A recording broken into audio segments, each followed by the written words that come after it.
Paper leak की आशंकाएं होती हैं, पेपर लीक के बाद परीक्षाएं दोबारा होती हैं, जवाबदेही किसकी तय होती है? जब कांग्रेस सत्ता में थी तो भाजपा गालियां देती थी, राजनीतिक सहानुभूति प्राप्त करती थी, विकल्प भाजपा भी नहीं बता पाती थी। और आज भाजपा सत्ता में है तो कांग्रेस सरकार को गाली दे रही है, लेकिन चिंता से ज्यादा दिखावा। भारतीय जनता पार्टी के नेता नोटंकी करते ज्यादा नजर आ रहे हैं, और इसीलिए ताली थाली का जो एक्सपेरिमेंट था उसके बाद देश में हर कोई ये सोचता है मोदी जी मेरा वीडियो जरूर देखेंगे, इसलिए वो ऐसे कामों को करने की नौटंकी करता है। कोई साइकिल पर जा रहा है, कोई रिक्शे पे जा रहा है, वीडियो बना रहा है, रील बना रहा है, फोटो लगा रहा है। नमस्कार, आप देखें पॉलिटिकल पंचायत में हूं दशरथ सिंह। राजस्थान की राजनीति में इस वक्त कई मुद्दे चर्चाओं में हैं। नीट की बात करें या फिर प्रधानमंत्री की अपील को लेकर भी जिस तरह से तमाम जो नेता हैं, बीजेपी के तमाम मंत्री हैं, विधायक हैं, प्रदेश अध्यक्ष हैं, वो अपने अपने जो है जिस तरह से काफिले के साथ चलते थे, लेकिन अभी तस्वीरें अलग सामने आ रही है। लेकिन ये तस्वीर किस तरह से रहेंगी, क्या आने वाले वक्त में इसी तरह से रेगुलर ये चीजें होंगी, जहां इलेक्ट्रिक गाड़ियों का इस्तेमाल करना, टू व्हीलर पर चलना, कोई तमाम बसों में चलना, क्या ये चीजें चलेंगी? इसको लेकर चर्चा करेंगे। साथ ही साथ जिस तरह से पेट्रोल डीजल की कीमतें, वैश्विक संकट है और राजनीतिक नेताओं के बयानबाजी को लेकर भी हम चर्चा करेंगे। हमारे साथ कृष्ण कुमार जानू हैं, जाट महासभा के जो है प्रदेश महासचिव हैं, इनसे बातचीत करेंगे। सर, किस तरह से देखते हैं नीट का एक बड़ा मामला यहाँ पर चला, नीट का जो पेपर है जिस तरह से उसके खुलासे हुए और खुलासे के बाद अब तार से तार जुड़ रहे हैं, जयपुर के जमर रामगढ़ का जिस तरह से उसमें इन्वॉल्वेशन आया है, दिनेश बिवाल और मांगीलाल बिवाल, उनके परिवार के कई पहले सदस्यों ने जिस तरह से नीट में फाइट किया, उसके बाद उनकी पोस्टिंग हुई, वो जो MBBS किया और अब वो SMS हो, 200 तमाम मेडिकल कॉलेज में है। लेकिन जिस तरह का ये हुआ है, 22 लाख से ज्यादा अभ्यर्थियों के साथ इस तरह से धोखा कर ले, उनके भविष्य के साथ खिलवाड़ कर ले, कई मौतें, अब आत्महत्या जो बच्चों ने कर ली है, झुंझुनू के बच्चे ने हाल ही में आत्महत्या उन्होंने कर ली है कि वो नीट में उसके 600 के आसपास नंबर आ रहे थे। लेकिन जिस तरह से आप देख लें, क्योंकि ये जड़ें बहुत लंबी हैं, राजस्थान में भी पेपर लीक होते हैं, नीट का पेपर लीक किस तरह से देखें, क्योंकि इसकी क्या आप लगता है कि ये बिना राजनीतिक संरक्षण के हो सकता है? देखो, NTA ने इस सारे विषय में इस बार परीक्षाओं का आयोजन करने की जिम्मेदारी निभाई, और NTA एक प्रकार से नेशनल टेस्टिंग एजेंसी है और धर्मेंद्र प्रधान की देखरेख में इसका गठन किया गया है। और प्रधानमंत्री नरेंद्र मोदी जो हैं वो 12 साल से देश के प्रधानमंत्री हैं, और बहुत बातों में वो कहते हैं कि कांग्रेस की विसंगतियों को सुधारने में समय लगता है। जनता को भी ये बात अच्छी लगती है कि बिल्कुल मोदी जी सुधारने की कोशिश कर रहे हैं। लेकिन 2023, 24, 25, 26 अगर इसी प्रकार नीट के पेपर लीक होते रहे तो फिर ये 20-22 लाख छात्र जो परीक्षा देते हैं उनके मन में तो सिस्टम के प्रति आस्था नहीं, अनास्था पैदा होगी। जवाबदेही किसी को लेनी होगी। NTA का जो स्टाफ 24-25 में काम कर रहा था, अधिकांश लोग वही NTA में काम कर रहे हैं। कोई सिस्टम में बदलाव नहीं हुआ। पेपर लीक की आशंकाएं होती हैं, पेपर लीक के बाद परीक्षाएं दोबारा होती हैं, जवाबदेही किसकी तय होती है? और जवाबदेही जब तक तय नहीं होगी, इस प्रकार के अभिशप्त व्यवस्था जो है उसमें सुधार की संभावनाएं कम हैं। मैं तो सरकार से और सिस्टम में बैठे लोगों से एक ही सवाल पूछना चाहूंगा, पेपर लीक होगा, बात का पता चलेगा, परीक्षा का दोबारा आयोजन होगा, जवाबदेही किसकी तय होगी? कौन जिम्मेदारी लेगा? रेल दुर्घटना पर इस देश में कभी रेल मंत्री त्यागपत्र दिया करते थे? लगातार 3 साल से घटनाएं हो रही हैं, तो देश का जो मानव संसाधन मंत्री, शिक्षा मंत्री है, क्या वो इस बात की जवाबदेही लेगा? या फिर NTA के किसी अधिकारी को जिम्मेदार ठहराया जाएगा, या पूरे सिस्टम को बदल दिया जाएगा क्योंकि वो नहीं रोक पा रहे हैं? ऐसा तो कुछ होता दिखता नहीं है। ठीक है, एक मुकदमा बना है, CBI जांच करेगी, बहुत से छात्र आत्महत्या करेंगे, कईयों का भाग्य दुर्भाग्य जागेगा, कईयों का सो जाएगा, कईयों की मेहनत बेकार जाएगी। ये सारी व्यवस्था सिस्टम के प्रति, लोकतांत्रिक व्यवस्था में अनास्था पैदा करने वाला आचरण है। जवाबदेही तय होनी चाहिए और इस बात की जिम्मेदारी मोदी जी को और इस सिस्टम के लोगों को लेनी चाहिए। क्योंकि NTA में जो पेपर के पैनल में बहुत लंबे वक्त से रहा प्रोफेसर कुलकर्णी, उसे गिरफ्तार किया गया है और कहा जा रहा था वो कोचिंग भी चलाता था। अच्छा, इतने दिनों तक वो पकड़ से दूर रहा, उसने कौन कौन से पेपर कब कब किस किस साल लीक किए, एक बड़ा विषय है। विषय ये भी है कि कोचिंग संस्थानों की बात भी कई बार सामने आती है, यहाँ पर हजारों कोचिंग छात्र अपनी स्टडी करते हैं। ऐसे में जमवारामगढ़ का जो मामला आया है, और क्या विपक्ष इस बात को आरोप लगा रहा है कि बिना राजनीतिक संरक्षण के ये चीजें नहीं हो सकती, ये सारी चीजें क्या मिली हुई है, पूरा तार जुड़ा हुआ है? देखो, करप्शन का सिस्टम जो है वो आपस में मिला हुआ है, इस बात से इनकार नहीं किया जा सकता। एनटीए के जो पेपर निर्धारण वाली एजेंसी है उसका अगर लोगों को पता है और वो लंबे समय से कुलकर्णी जैसे लोग उसमें काम कर रहे हैं और फिर उनके तार यहां से वहां, वहां से यहां जुड़ते हैं, पेपर बिकते हैं, पहले बड़ी राशि में, फिर छोटी राशि में, फिर उससे छोटी राशि में, और फिर वो बड़ी संख्या में सर्कुलेट हो जाते हैं, तो कहीं न कहीं दोषी तो सिस्टम है। और इस सारे में मैं बधाई देना चाहूंगा सीकर के उस शिक्षक को जिसने 3 तारीख को ही इस विषय की पुलिस थाने में शिकायत की और पुलिस को उन्होंने वो पेपर और वो तथ्य दिए, पुलिस ने संज्ञान नहीं लिया तो उसने एनटीए को इस सूचना दी। अन्यथा 24-25 की तरह ये पेपर भी उसी प्रकार चला जाता, एनटीए तक शिकायत नहीं जाती, तो वो शशिकांत जो सीकर के किसी कोचिंग संस्थान के शिक्षक हैं उनको साधुवाद बधाई कि उन्होंने इस नब्ज को पकड़ा और इस बीमारी को बेनकाब किया। क्योंकि ये बड़ा विषय है जहां बच्चों के भविष्य से खिलवाड़ की बात होती है, क्योंकि बच्चे लगातार इस बात को लेकर तैयारियां करते हैं, ग्रामीण इलाकों से आते हैं, आप तो जानते हैं क्योंकि आप खुद ग्रामीण इलाकों से निकले हुए, क्योंकि कितना उनके ऊपर दबाव होता है, दबाव के कारण आत्महत्या जैसी घटनाएं हो जाती हैं। कैसे सिस्टम सुधरे, क्योंकि सिस्टम सुधारने के लिए अब कहा जा रहा है कि भाई ऑनलाइन एग्जाम हो जाए, तो क्या इसके लिए एक परिवर्तन बहुत जरूरी है? आरपीएससी को लेकर पिछली सरकार में भी यही बात उठी थी कि आरपीएससी में भी इस तरह की चीजें हो रही है, एसओजी लगातार जांच कर रही है, कई ऐसी जो परीक्षाएं हैं जिनमें घोटाले सामने आए हैं, अभी तक जांच पूरी नहीं हुई, लगातार जांच चाहिए। आरपीएससी के जो काम करने वाले आरपीएससी सदस्य वो खुद इसमें इन्वॉल्व हैं। आप कैसे देखते हैं, क्योंकि इसमें अगर मूलचूल परिवर्तन हो तो कैसे हो? देखो, सीधे तौर पर हमारा जो विपक्ष है वो केवल सरकार को ब्लेम करता है। व्यवस्था में बदलाव का विकल्प क्या होना चाहिए? जब कांग्रेस सत्ता में थी तो भाजपा गालियां देती थी, राजनीतिक सहानुभूति प्राप्त करती थी, विकल्प भाजपा भी नहीं बता पाती थी। और आज भाजपा सत्ता में है तो कांग्रेस सरकार को गाली दे रही है, विकल्प सरकार को वो भी नहीं बता पा रही है। सीधा सा विकल्प सरकार को और सिस्टम को खोजना होगा, जनता की राय शुमारी से खोजना होगा, मीडिया की ट्रायल से खोजना होगा, लेकिन पारदर्शिता के साथ परीक्षा हो, पार्शियलिटी नहीं हो, और जहां कहीं गड़बड़ हो उसकी जवाबदेही किसी पर तो निर्धारित हो। अब तक जितनी भी गड़बड़ हुई है, जितनी भी जांच हो रही है, उसमें जवाबदेही किसकी तय हुई है? ब्यूरोक्रेसी तो सब कुछ करके भी पाक साफ बचकर निकल जाती है।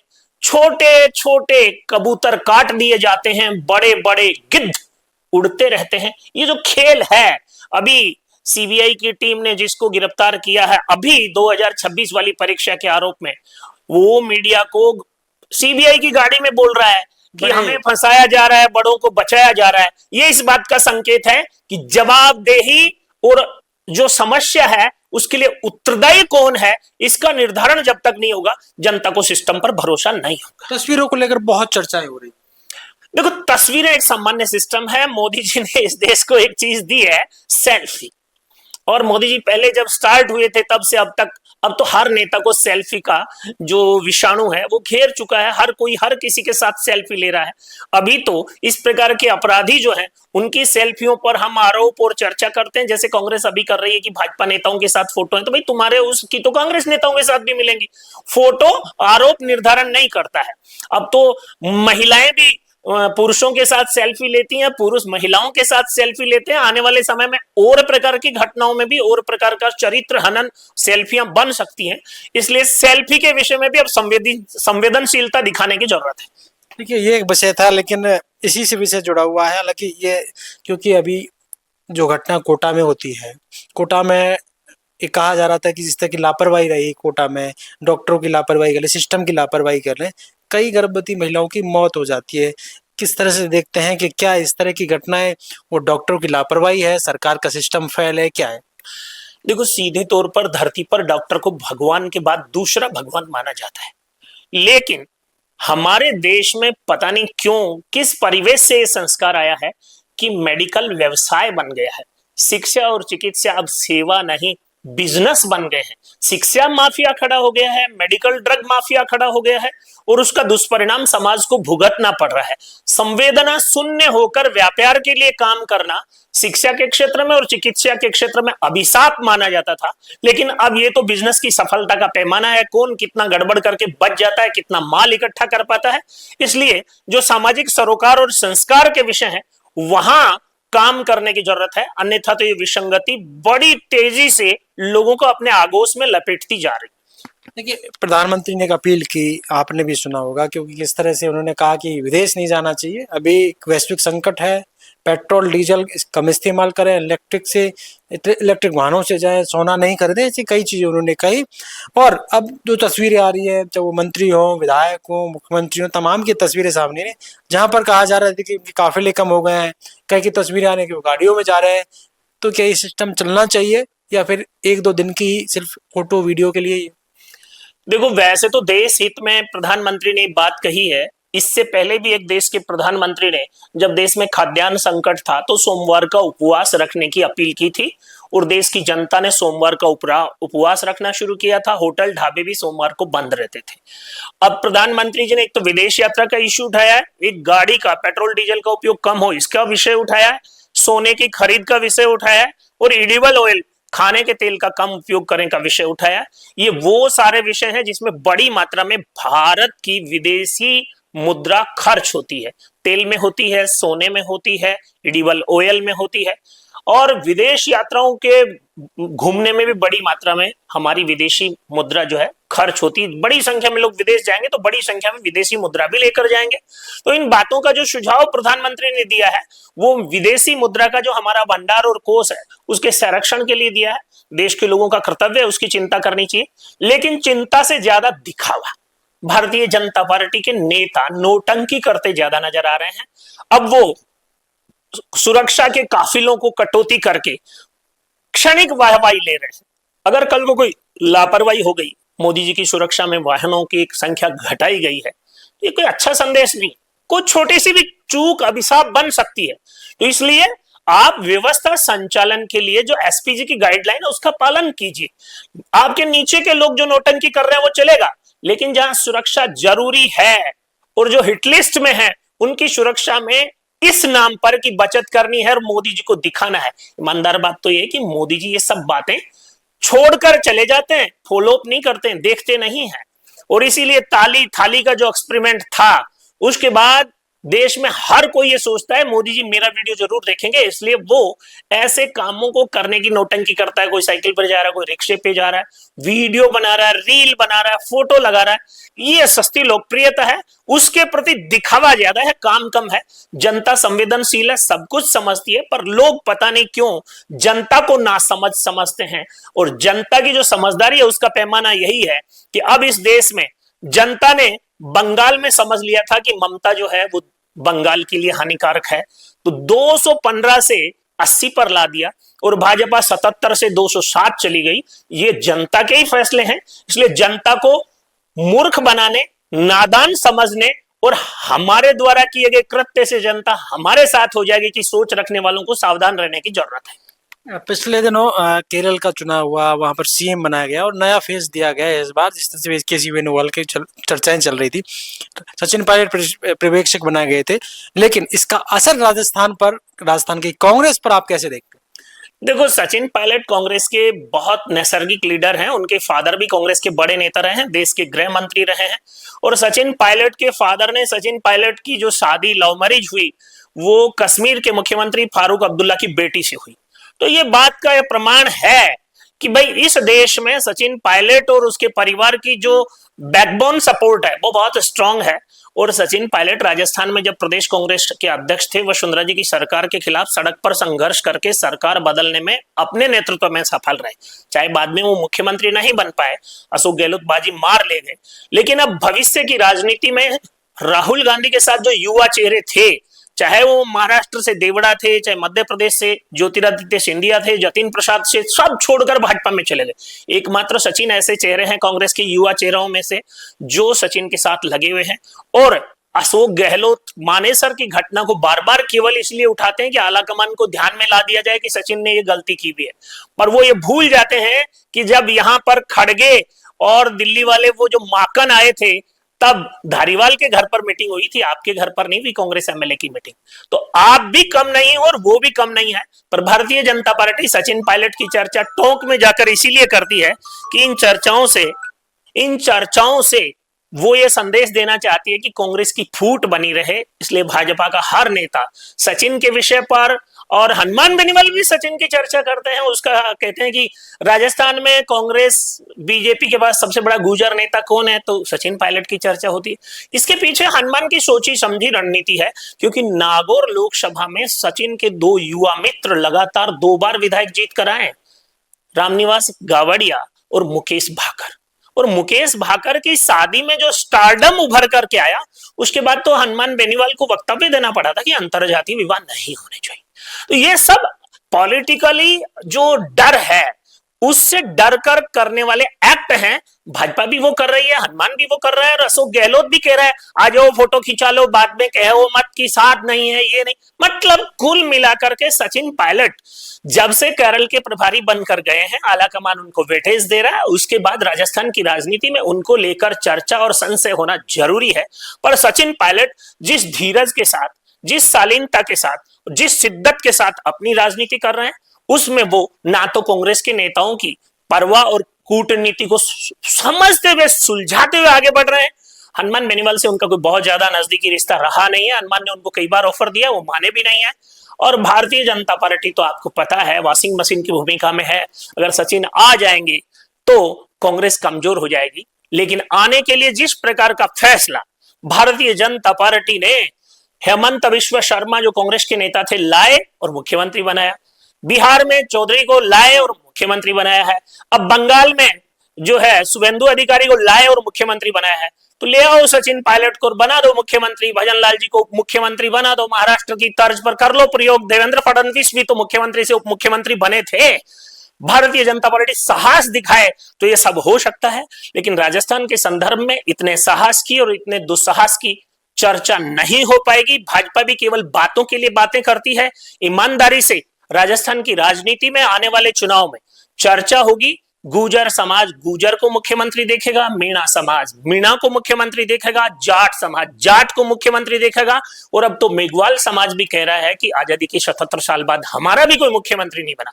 तो चार जातियां सीधे तौर पर मुख्यमंत्री के सपने और कल्पना कर रही है। बार बार यही लोग क्यों बने, इस बात पर भी इनके बीच चर्चा है। इसलिए भाजपा अगर कोई प्रयोग करती है और सचिन को लाती है और ऐसा कुछ होता है तो बात अलग है, अन्यथा तो राजस्थान की राजनीति में ये जो मैंने 4 जातियों का नाम बोला है वो भाजपा से कोई बहुत ज्यादा संतुष्ट नहीं है, और माइनॉरिटी का वोट कांग्रेस के साथ कंटेंट रहता है। तो निश्चित रूप से ये अगर कांग्रेस के साथ टाई अप कर लेती है तो बड़ी चुनौती, बड़ी समस्या भाजपा के लिए राजस्थान में सरकार को रिपीट करने में आने वाली है। हाल ही में भैरू सिंह शेखावत जो उपराष्ट्रपति रहे, राजस्थान के कई बार मुख्यमंत्री रहे, उनकी मूर्ति का अनावरण था, उस कार्यक्रम में आप कैसे देखते हैं तमाम चीजें हुई? मान्य भैरू सिंह जी राजस्थान के अजात शत्रु नेता थे, सब प्रकार के लोगों को साथ लेकर चलते थे, बहुत ही सम्मानित व्यक्तित्व रहे हैं। आयोजकों ने अच्छा प्रयोग किया है कि राजस्थान में मान्य भैरू सिंह जी सीकर जिले के रहने वाले थे और उनका जोधपुर में भी प्रतिमा लगाया गया है, अभिनंदन का विषय है। लेकिन आयोजकों ने कहीं न कहीं त्रुटि की कि उनके परिवार के लिए प्रोटोकॉल प्री डिसाइड नहीं था। एन वक्त पर वहां पर जो नरपत सिंह जी राजवी भाजपा के पूर्व मंत्री और नेता हैं उनको मंच पर बुलाया गया, फिर बैठाया गया। लेकिन ये सब आडंबर करने की जरूरत नहीं, आयोजन के डिफेक्ट को एक्सेप्ट करने की जरूरत है। आयोजकों से चूक हुई है, इस बात से इनकार नहीं किया जा सकता। पर फिर भी माननीय भैरू सिंह जी के सम्मान में कोई भी काम होता है तो भैरू सिंह जी दलगत राजनीति से ऊपर उठकर आचरण करते थे। माननीय भैरू सिंह जी के लिए अंतिम समय में उनके अंतिम संस्कार के लिए जगह भी अशोक गहलोत ने आवंटित की थी। अशोक गहलोत जोधपुर के रहने वाले हैं। अगर इस आयोजन में आयोजक अशोक गहलोत को भी बुलाते तो कार्यक्रम का आभा मंडल और गरिमा और बड़ी होती। लेकिन आयोजकों ने कहीं न कहीं राजनीतिक चापलूसी में कहीं न कहीं अपनी खुद की भावनाओं में खोट रखा।